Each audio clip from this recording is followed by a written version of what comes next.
Décidément, pour Jeff Fillion, l'économie est beaucoup plus importante que votre propre vie. Êtes-vous prêt à mourir pour l'économie? Êtes-vous prêt à vous sacrifier pour les grands de ce monde qui nous manipulent avec leur pouvoir de l'argent?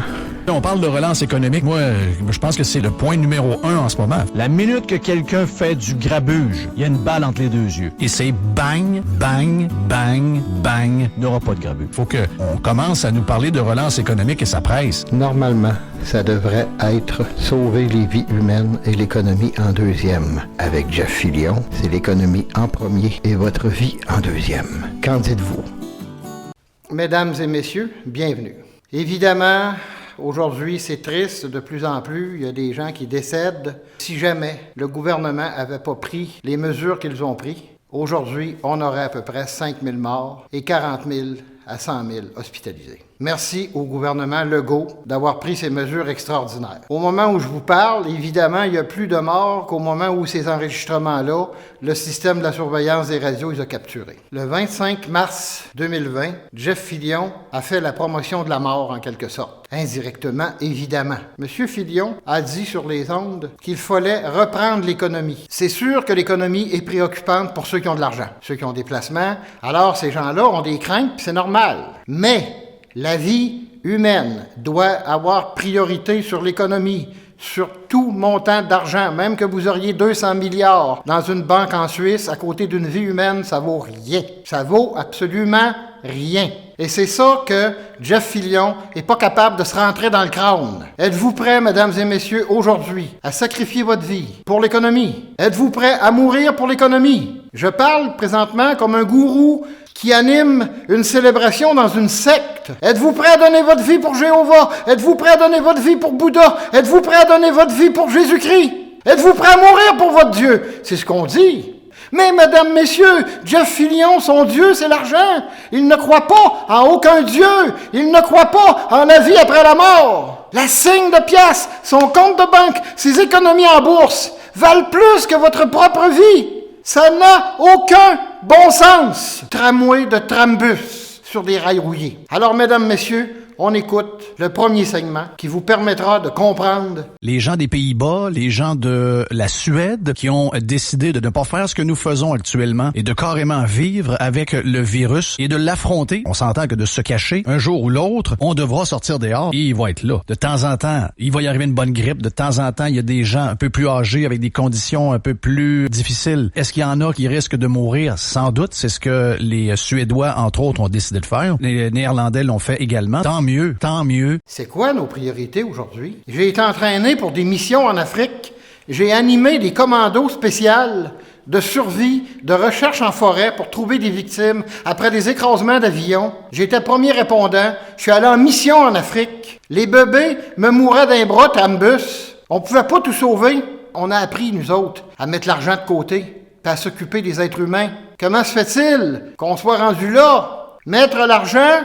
Ah, l'économie, il faut que ça reprenne! Et là, le gouvernement Legault s'est fait joliment critiquer. Écoutez bien ce qui suit. La belle époque de la CAQ et de François Legault est bel et bien terminée. On est dans une crise de santé, on est dans une crise économique et on sera dans une crise du gouvernement au niveau des finances. D'ici la fin de la semaine, je sais que ça peut se rendre à M. Legault. Il faut que M. Legault nous parle d'un plan. Et s'il ne connaît pas le plan avec certaines dates, avec un horaire, une cédule, qu'il nous dise pourquoi on ne peut pas s'encabaner pour le reste des temps. On ne peut pas se sauver de ce virus-là. Ça nous prend un plan pour donner de l'espoir à ces gens d'affaires qui sont sur le bord de péter un gasket. Le gouvernement n'est pas créateur de richesse. Le gouvernement prend la richesse. Il se trouve des services à combler. C'est ça le rôle du gouvernement. Êtes-vous prêt à donner votre vie pour sauver l'économie, pour permettre à Jeff Fillion de vivre dans le luxe, dans sa grosse maison, alors que la plupart des auditeurs, vous êtes en appartement, vous êtes payé au salaire minimum? On écoute le message au premier ministre du Québec de la part de Jeff. Et il faut que ça reparte au plus sacrant. 4 décès, 67 personnes à l'hôpital. De Bise qui me dit, vous savez, moi, ce que j'ai en ce moment, là, j'ai été des années à dormir dans mon char à manger des boîtes de sardines. Donc, ce que vous me voyez quand je vais me chercher des steaks à la bête, j'ai travaillé pour en joie le vert, mais je suis en train de tout perdre là. Mais là, je suis en train de tout perdre. Quand t'entends ces affaires-là, on vient l'arme à l'œil, on est à 4 morts. Là. Combien de gens à l'hôpital? 67? My God! Le côté business a toujours fait partie de mon discours. On s'est pas mis au monde avec un concours de boules. Là. Le gouvernement ne doit pas répondre à ce genre de choses. Monsieur Monsieur Legault, je vous implore de continuer votre démarche. Quand j'allais en mission, j'étais le commandant, les gens m'ont toujours aimé, parce que je mettais les valeurs à leur place. Et ça fait partie d'un test psychologique en situation de dernier recours à propos que j'ai passé à 100%. Si jamais il arrivait une guerre thermonucléaire, je suis entraîné pour diriger des troupes. Je suis entraîné pour faire des interventions, soigner des gens, sauver des gens,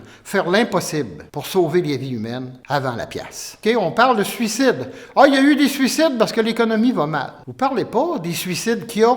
Il y a 3 suicides par jour au Québec, dans la province, là. 3 suicides parce que les gens sont pauvres, parce que les gens ont de la misère, parce que les gens sont dans des foyers, justement, là. C'est pas le coronavirus qui a parti ça, là. Puis ces gens-là meurent là, se suicident parce qu'ils peuvent pas sortir, ou ils sont en marchette, ou peu importe. Ils sont tellement hypothéqués par la vie qu'ils ont faite, avec tous les sacrifices qu'ils ont faits pour nous donner le monde que nous avons aujourd'hui. Monsieur Filion priorise la pièce. C'est grâce à ces gens-là, Monsieur Filion, si vous avez de l'argent. C'est grâce à ces gens-là qui se sont sacrifiés si vous êtes à la radio aujourd'hui. Vous avez tendance à l'oublier. Et là, c'est comme si rien n'était. Ça prend un plan. Non, ça prend pas de plan. Le premier plan, c'est de sauver les vies humaines. Après ça, on verra.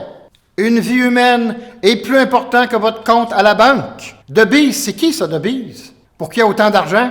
J'ai tout perdu, moi, à cause d'un crotté de l'immobilier. Je vais en reparler plus tard, évidemment, il y a d'autres vidéos qui s'en viennent là-dessus un peu plus tard. Présentement, je me sors de la merde, moi, là.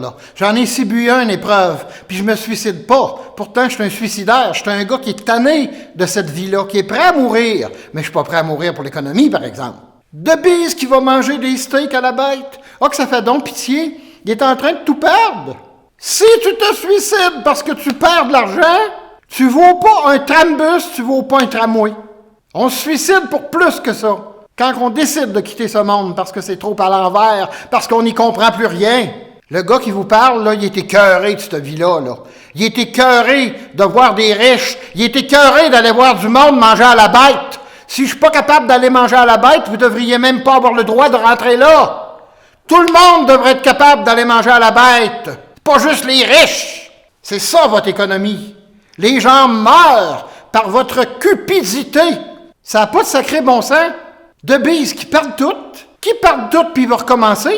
Que l'économie tombe, on va être capable de se relever, puis on va être capable de repartir à zéro. À propos, c'est ce qu'il faudrait. Mais je ne m'éternise pas là-dessus, je vais en reparler de ça. Il y a plusieurs émissions qu'on va faire là-dessus. Là. Alors, voici la dernière partie de cette courte émission. En fin de compte, ce serait ni plus ni moins qu'une bonne vieille grippe, mais une version 2020 d'une bonne vieille grippe. 30 à 50 millions de personnes par année font la grippe aux États-Unis. Là. OK, 30 à 50 millions. Oui. Et de ces gens-là, 20 à 50 000 en décèdent. 20 à 50 000 morts par année de la grippe aux États-Unis, pas sa planète. Ils sont 360 millions aux États-Unis. On en est 8 sites. Arrêtez de comparer l'influenza. Arrêtez de comparer la diarrhée. Dominique Moret, ceux qui l'ont entendu dans mon autre reportage avant, comparait la diarrhée au coronavirus. Il y a toujours bien des trambus de limite, là. Se faire trambusser des affaires de même. Voyons donc. Alors là, on a Filion qui pleure parce qu'un riche va tout perdre. Combien il y a de pauvres, si vous aimez ça les comparaisons, hein? Combien il y a de pauvres qui meurent parce qu'ils sont désespérés, parce qu'ils n'ont pas d'argent pour aller à la bête, parce qu'ils n'ont pas de micro pour s'exprimer. Jeff Filion, vous avez un moyen cours de morale à prendre. Vous avez une moyenne discipline à faire sur les valeurs. Tant que toutes les vies humaines possibles dans les HSLD ne seront pas sauvées, l'économie ne devrait pas reprendre. Alors, mesdames et messieurs, je tiens à remercier en terminant tous ceux qui se sont abonnés. J'ai eu des nouveaux abonnements. Alors, merci beaucoup à ces gens-là. Merci à tous ceux qui sont restés. La plupart de vos auditeurs, M. Filion, en terminant, sont au salaire minimum. Une petite braquette de ces auditeurs-là sont bien nantis. Rentrez-vous ça dans le crâne pour l'amour du tramway, pour l'amour du trambus. Alors, mesdames et messieurs, merci d'avoir été là. Et je vous dis à notre prochain rendez-vous, si Dieu le veut.